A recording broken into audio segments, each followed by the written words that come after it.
2024년 4월 4일 아침 경전산책 시작하겠습니다.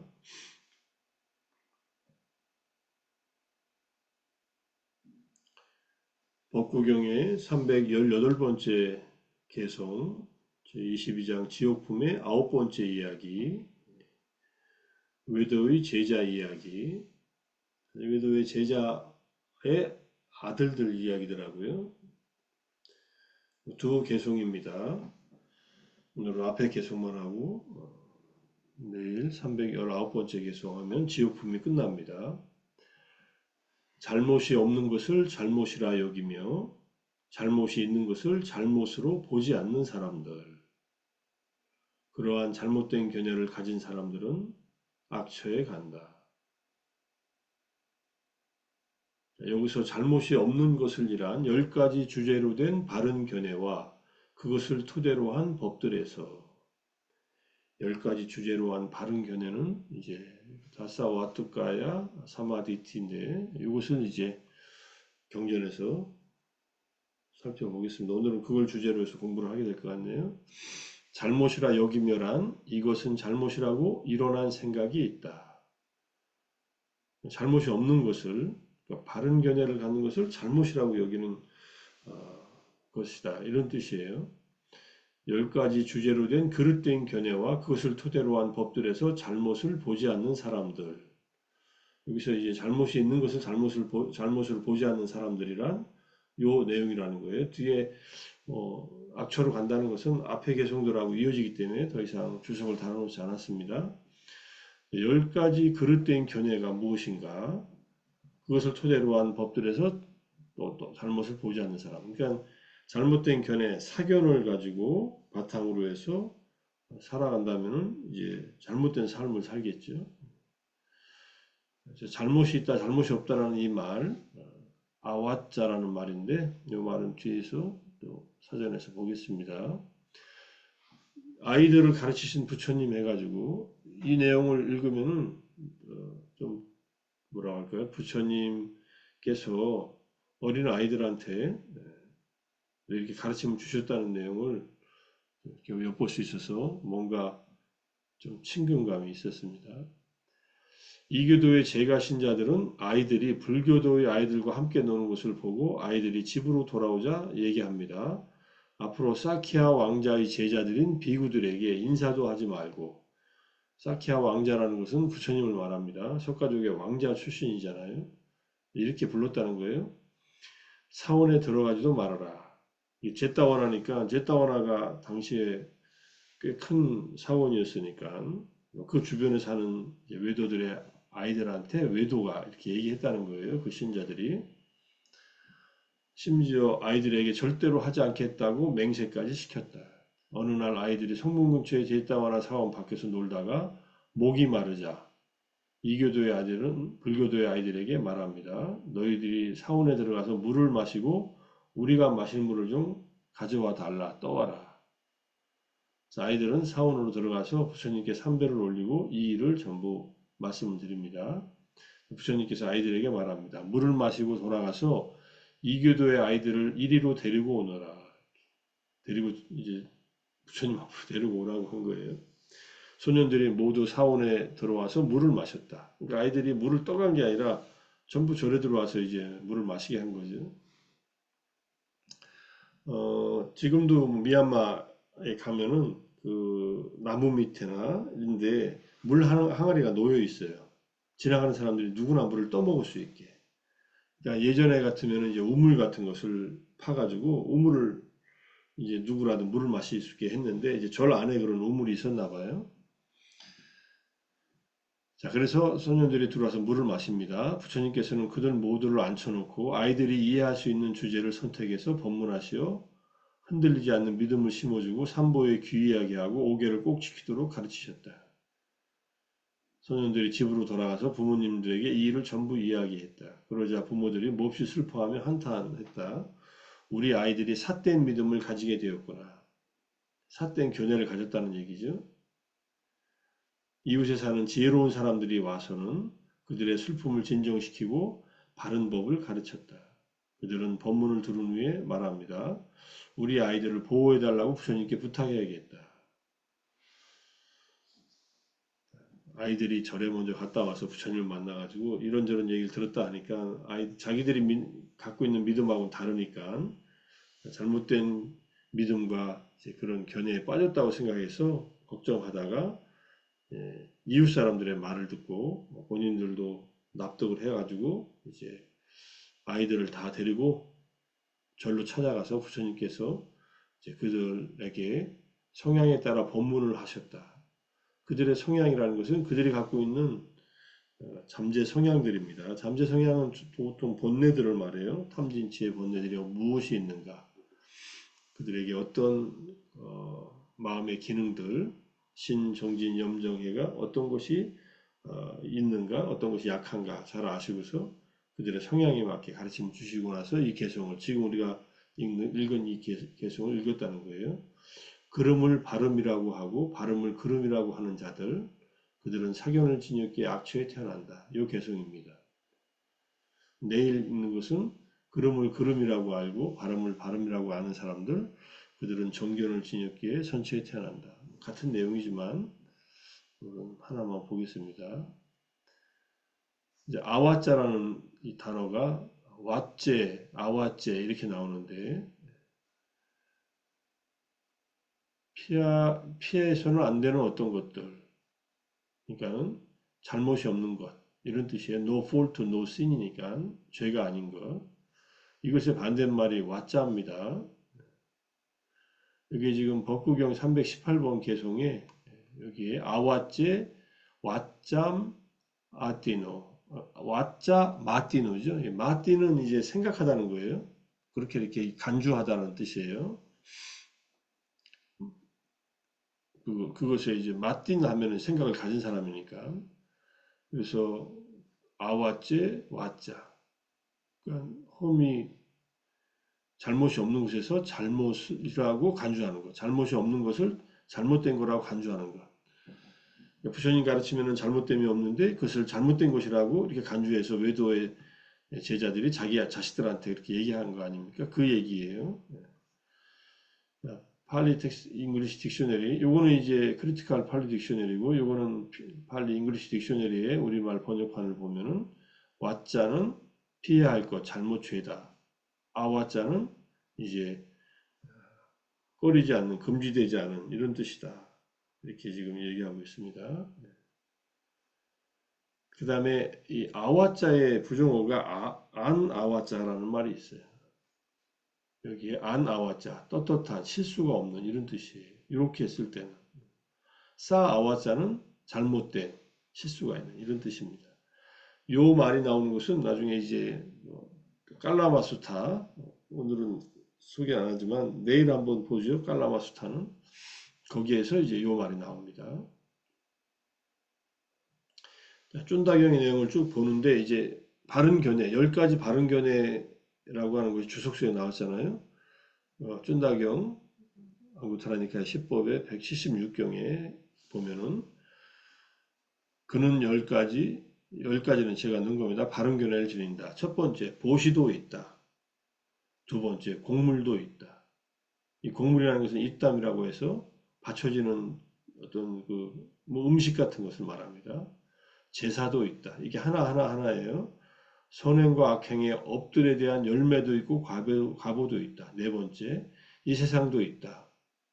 다섯 번째, 저 세상도 있다. 여섯 번째, 어머니도 있고, 일곱 번째, 아버지도 있다. 여덟 번째, 화생하는 중생도 있다. 아홉 번째, 이 세상과 저 세상을 스스로 최상의 지혜로 실현하여 선언하는 덕스럽고 바른 도를 구족한 사문 바람들도 이 세상에는 있다. 이게 열 번째, 이게 바른 견해입니다. 라고 전도되지 않은 소견을 가진다. 전도된 소견이라는 것은 이것을 부정하는 거예요. 여기 윗발있다 다산노 이렇게 빨리로 이렇게 있습니다. 그러니까 이 말들은 보시하는 것에도 보시에도 보시도 없고 곡물도 없고 제사도 없다. 이거 다 부정하는 사람들이 있거든요. 이 세상도 없고 저 세상도 없다. 지금 살고 있으면서 이 세상도 없다라고 얘기하면 자기가 지금 살아있지 않다는 얘기인데도 그렇게 주장하는 사람들이 있었다는 거예요. 근데 이게 전부 다 있다는 거예요. 있는 것은 있다라고 얘기하죠. 바른 견해라는 것은 이렇게 있다라고 하는 것을 바르게 보는 겁니다. 물론 이 있음이 영원히 있다는 것은 아닙니다. 조건 지어진 현상으로서 있다는 거예요. 우리가 경험하는 세계는 조건 지어진 세상, 그리고 업을 짓고 여기에 선행과 악행의 업들에 대한 열매도 있고 과보도 있다. 선행에 대한 좋은 결실도 있고 악행에 대한 나쁜 과보도 있다. 이게 선인 낙과 악인 고가의 인과응보 사상입니다. 불교는 업을 말하고 업에 대한 윤회를 말하고 이 세상도 있고 저 세상도 있다. 그럼 이 세상이 있다는 것은 지금 우리가 살고 있는 이 세상이 이렇게 유의법으로서 이 세상이 있다는 말이고 저 세상은 여전히 번뇌가 있어서 업을 지으면 또 태어나는 세상이 있다는 얘기입니다. 아라한이 되면 저 세상이 없어요. 아라한은 더 이상 태어나지 않습니다. 윤회는 없다라고 말하는 스님은 앞에다 주어를 빼뜨렸더라고요. 설명을 들어보니까. 깨달은 자에게 윤회는 없다. 이렇게 하면 그 말은 맞아요. 그때 깨달음은 아라한이나 붓다가 되면은 더 이상 윤회하지 않는다. 그러니까 우리들에게도 윤회가 없다. 이렇게 말하면 틀린 거예요. 아직 깨닫지 못한 자들에게는 윤회는 실제로 있다. 이렇게 이해해야 돼요. 그게 이 말이에요. 어머니도 있고 아버지도 있다는 것은 뭐 당연한 말이고 적어도 인간으로 태어나면 어머니 아버지가 있습니다. 뭐 앞으로는 자기 체세포로 증식을 해가지고 크론을 만들어서 존재하게 되는 그런 세상이 올지도 모르죠. 아일랜드라는 영화에서처럼. 그러면 누가 어머니고 누가 아버지입니까? 어머니, 아버지 역할을 하는 정자, 난자의 역할을 하는 이 체세포가 있고 체세포에 분열시키는 그런 기술이 있어야죠. 그건 조건이에요. 어머니도 조건이고 아버지도 조건일 뿐이에요. 우리가 태어나게 하는 그 조건을 인위적으로 만든 거죠. 자기 체세포로. 그것도 얼마든지 가능하죠. 그것이 무슨 뭐 천지개벽할 정도로 잘못된 일은 불교의 입장에서 뭐 아니라고 생각할 수 있습니다. 단지 우리가 한 생명이 태어나는 것에 대한 이해 방식이 달라질 뿐이죠. 조건이 있으면 결과가 있다는 것은 기본적인 불교의 연기설이니까 그 조건을 지금까지 우리의 인간이 탄생할 때는 어머니의 난자와 아버지의 정자가 필요했던 것이죠. 근데 정자의 역할을 하는 세포와 난자의 역할을 하는 세포가 있으면은 그것은 어머니 역할과 아버지 역할을 하는 그 조건이 만들어진 것이고 얼마든지 생명공학적으로 만들어낼 수 있죠. 이미 만들고 있고 인간에게 적용하기에는 아직 윤리적으로 인간이 받아들이기 어려우니까 못하게 하지만은 그것은 제가 생각할 때는 그것은 곧 깨집니다. 공상과학 영화에서만 깨지는 게 아니라 왜냐하면 인간들은 그렇게 해서라도 자기 생존을 더 연장하고 싶어하고 그 다음에 자기 자손을 낳을 때 그런 방식이 있다면은 얼마든지 그렇게 만들어낼 수 있죠. 자기하고 똑같은 존재를 만들어내서 자기 아들처럼 생각할 수도 있습니다. 자기 몸에서 나왔으니까 자기 아들이죠. 근데 여성이 필요가 없는 거죠. 얼마든지 가능해질 것이라고 생각할 수 있습니다. 인간을 생각하는 기준도 달라져야겠지만 화생하는 중생도 있다. 화생이라는 말은 그냥 가서 태어나는 거예요. 오빠빠티까 화생 안 하는 존재들을 이해하면 화생은 그것과 다르다는 것을 알 수 있어요. 인간과 축생으로 태어나는 존재들은 화생이 아니고 태생이나 난생이나 습생입니다. 습기에서 태어나는데 이것도 뭔가 난생에 비슷한 그런 또는 자기 몸이 두 개로 쪼개져서 두 생명이 되잖아요. 그건 이제 습생이라고 하고 자 그러니까 화생은 누구냐면은 지옥, 아귀, 아수라, 천상 이게 다 화생들입니다. 화생한다는 말은 그냥 생명이 나타난다는 거예요. 천상세계에 태어날 때 천상세계에는 아버지와 어머니로 생각할 만한 그런 존재가 없습니다. 이때 화생하는 존재들의 부모가 있다면 그 중생의 업이에요. 업에 의해서 태어나는 거예요. 인간은 자기가 인간으로 태어날 업이 지었다면 부모님을 도움을 받아서 태어나는 거예요. 이렇게 생각하면은 부모님은 내가 태어나게 하는 그 조건을 만들어준 고마운 은인이지요. 우리는 부모님이 해야 할 자식을 양육하고 교육시켜야 할 그런 나름대로 의무가 있기 때문에 그런 집안에 못 태어나고 그렇게 제대로 된 양육을 못 해주면 부모님을 탓을 합니다. 뭐 그건 탓하는 것은 인간 사회가 만들어 놓은 기준 중에 하나고 생각해 보세요. 동물 세계에서는 낳아놓고 그냥 부모는 그냥 지일하고 새끼들대로 그냥 지들이 알아서 살아요. 그러지 않습니까? 거북이가 알을 그 해변가에다가 모래밭에다가 수십 개, 수백 개를 낳습니다. 그리고 거북이 어미가 와서 그 알들을 돌보나요? 시간이 되면은 따뜻해지면 알이 부화해서 그 새끼들이 겨가지고 바다로 들어가가지고 100마리 중에 몇 마리밖에 살아남지 못합니다. 그 알을 낳은 그 어미 거북이는 그걸로 끝나요. 자기 의무가. 종족 번식의 의무가 끝나요. 그 사는 것은 지들이 알아서 살아야 돼.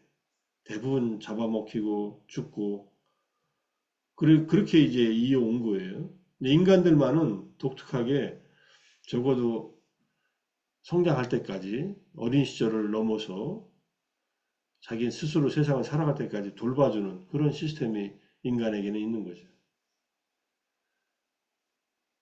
화생하는 존재들에게는 자기 업이 부모다 이렇게 보시면 돼요. 그러니까 업으로부터 태어났다는 말을 그래서 하는 겁니다. 우리는 안 보이니까 모르잖아요. 지옥도 안 보이고 악귀도 안 보이고 천상도 안 보이니까. 그러니까 그 다음에 이 세상과 저 세상을 스스로 최상의 지혜로 실현하여 선언하는 삼은 바람은 이 세상에 있다는 것을 믿어야 돼. 이게 바른 견해예요. 이거는 사실은 바른 견해지만은 바른 믿음에 해당해요. 이 얘기를 부처님이 아이들한테 했다고도 할 수 있습니다. 너희들이 착한 일을 하면 너희들한테 좋다.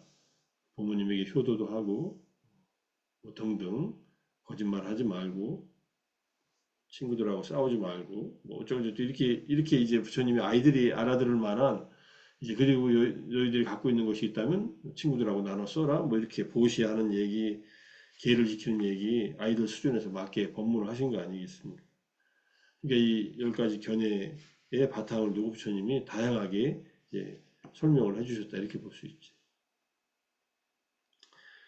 이 내용만 딱 띄어서 봤으니까 이제 앞뒤의 맥락을 좀 쭉 보면서 어떤 맥락에서 바른 견해를 가진다라고 말씀하셨는가 하는 것을 좀 보면서 오늘은 경전산책 이제 마무리할까 합니다. 경전이 좀 길어요. 이 쫀다경이.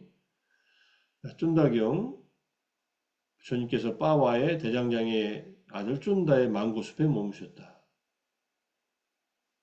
대장장이는 가난한 사람이 아니에요. 이때 이 대장장이는 금을 다루는 대장장이의 아들이다. 그러니까 금세공사도 한 거예요. 대장장이지만 금세공을 한 거예요. 그러니까 굉장히 부자죠. 그러니까 이 사람들이 소유하고 있는 망고숲이 있었고 그 망고숲에다가 스님들이 오고 가면서 머물 수 있는 이른바 그 정사, 사원을 지어놓은 거예요. 그리고 부처님이 오시거나 다른 스님들이 거기에 머무실 때는 이 쭌다가 가서 공양을 올립니다. 이 가난한 사람이 할 수 있는 일이 아니에요. 부처님이 마지막에 열반에 드시기 바로 직전에 이 쭌다의 이 망고숲에 머무르셔서 쫀다가 주는 그 공양을 드시고서 그걸 마지막 공양으로 하고 근데 부처님은 그 공양을 드시긴 해요. 근데 소화를 못 시켜요. 너무 기름지고 좋은 음식이어서 쫀다는 정성스럽게 마련해 준 음식이고 쫀다는 자기 때문에 부처님께서 배탈 나셔가지고 일찍 돌아가셨다고 생각하고 있었어요. 그러니까 부처님께서 그 열반경 뒤에 보면은 안한존자에게 쫀다에게 가서 얘기해라. 그대의 공양은 내가 깨닫기 전에 나에게 올렸던 수자타의 공양과 그대의 공양은 나에게 올린 공양 중에서 가장 공덕이 크다. 이렇게 얘기를 합니다. 깨닫기 전에 올렸던 수자타의 공양, 완전한 열반에 들기 직전에 올렸던 수사태의 마지막 공약. 이렇게. 그래서 쫀다의 마음을 달래줍니다. 자, 쫀다여 그대는 누구의 정화의식을 좋아하는가? 정화의식. 여기서 불을 예비하는 의식을 하강의식으로 불렀는데 여기서는 물에 들어가는 의식을 정화의식이라고 부르고 있다. 물에 들어가서 몸을 정화하는 거예요. 실제로 이 바라문들은 물속에 들어갑니다. 아침마다 겐지스강에 들어가서 발만 닦고 나오는 경우도 있고 물속에 들어가서 그 물로 자기의 업을 씻는다고 들어갑니다.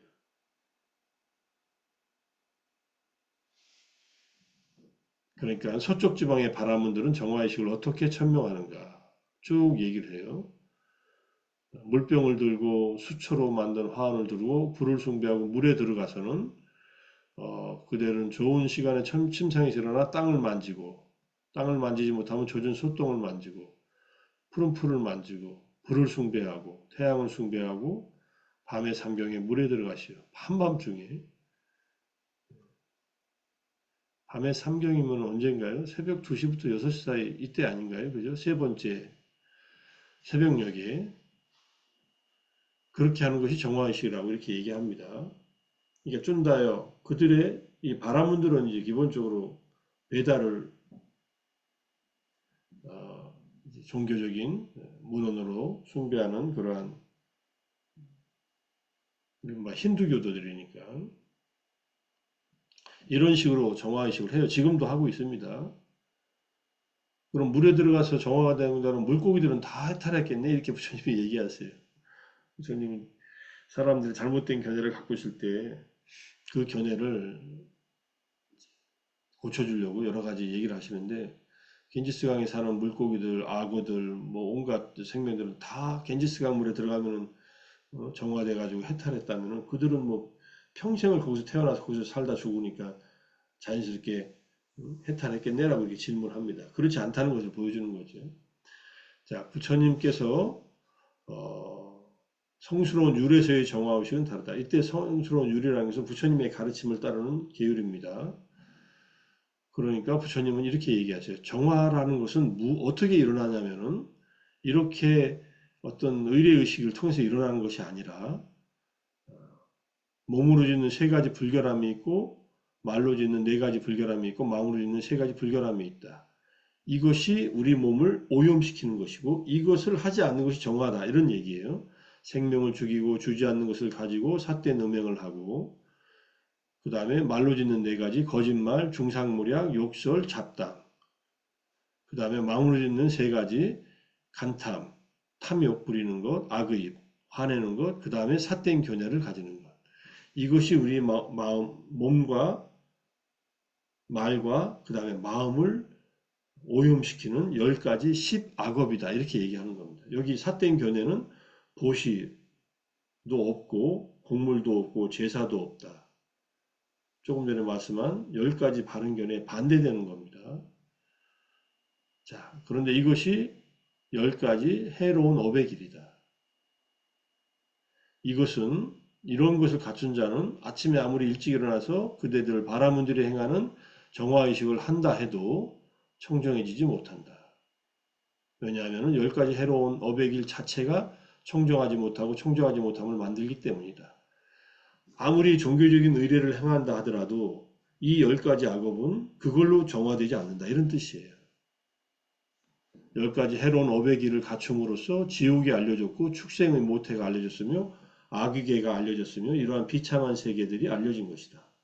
그러니까 10가지 해로운 업을 지으면은 그리고 이것을 10가지 유익한 업으로 바꾸지 않으면은 지옥에 가고 축생에 가고 악의로 간다. 이런 뜻입니다. 오늘 여기에 이제 아수라도 빠져있지만 아수라도 비참한 세계 중에 하나입니다. 자, 그 다음에 몸으로 짓는 세 가지 청정함, 말로 짓는 네 가지 청정함, 마음으로 짓는 세 가지 청정함이 있다. 이제 생명을 죽이는 것을 버리고 생명을 죽이는 것을 여인다. 그리고 모든 생명의 이익을 위하고 연민하며 머문다. 폭력을 쓰지 않고 주지 않는 것을 가진 것을 버리고 마을이나 숲속에서 남의 재산과 재물을 도적질로 취하지 않는다. 삿된 음행을 버리고 삿된 음행을 멀리하며 어머니, 아버지, 오빠, 언니, 가족들이 보호하는 사람, 남편이 있고 몽둥이로 보호하고 혼약의 정표로 화환을 두른 그런 여인들 또는 그런 남성들, 그러니까 혼약의 정표라는 게 약혼자예요. 성행위를 범하지 않는다.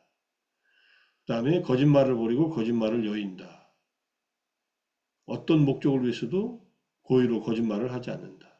중상모략을 버리고 중상모략을 멀리한다. 그래서 서로 간에 우정을 장려하고 화합을 좋아하고 화합을 기뻐하고 화합을 즐기며 화합하게 하는 말을 한다. 욕설을 버리고 욕설을 멀리 여기고 사랑스럽고 귀에 즐겁고 유순하며 가슴에 와닿고 점잖고 많은 사람들이 좋아하고 마음에 드는 그런 말을 한다. 잡담을 버리고 잡담을 멀리 여긴다. 시기에 적절한 말, 사실, 그다음에 유익한 말, 법을 말하고 유를 말하고 가슴에 담아둘 만한 말을 한다. 이게 좋은 말에 예를 들어서 말씀하신 거예요. 이치에 맞고 절제가 있으며 유익한 말을 적절한 시기에 한다. 이게 말로 짓는 네 가지 청정합니다. 이 업으로 그러니까 해로운 업을 유익한 업으로 이게 대체시키는 것이 정화다 이런 뜻입니다. 마음으로 짓는 세 가지 청정함은 간탐하지 않고 남의 재물이나 재산과 재물을 탐하지 않는다. 오, 저 사람 것이 내 것이라면 이런 마음으로 탐하지 않는다. 이 탐하는 마음이 강해지면 훔치거나 뭐 뺏어오겠죠. 악의가 없다. 이 중생들이 적의에서 벗어나고 고통에서 벗어나고 해악에서 벗어나기를 그들 스스로 행복하게 지내기를 하고 타락하지 않은 생각을 품는다. 이거는 자애의 마음을 지닌다는 뜻이죠. 그 다음에 이제 바른 견해를 가진다. 여기에 나오는 조금 전에 이제 읽은 말이 요 내용이에요. 그래서 10가지 유익한 업의 길이다. 바른 견해. 이 10가지 유익한 업의 길 자체가 청정하고 청정함을 만들기 때문에 이러한 것을 행하는 자는 바라문의 그 어떤 청정의식, 하강의식, 물에 들어가서 뭐 정화하는 의식을 전혀 하지 않더라도 정화가 되는 것이다. 이러한 10가지 유익한 업의 길을 갖춤으로써 천상이 알려졌으며 인간이 알려졌으며 여러 좋은 곳이 알려진 것이다. 천상과 인간이 여러 좋은 곳들입니다. 그러니까 진정한 정화의식은 10악업을 버리고 10선업을 갖춰서 마음속에 탐진치를 없애는 것이다. 탐진치에 대한 것은 내일 또 공부하겠습니다. 부처님은 실제로 효과 있는 법을 가르치신 거예요. 이렇게 우리가 정화에 대해서 이렇게 이해하면은 무엇이 잘못이고 무엇이 잘못 아닌가 하는 것을 잘 알 수 있습니다. 오늘은 여기까지 공부하고요. 아침 우리가 하는 모든 아침에 하는 이 공부들은 바로 이 청정한 십선업을 하나하나 구체화시키는 그러한 수행을 하는 겁니다.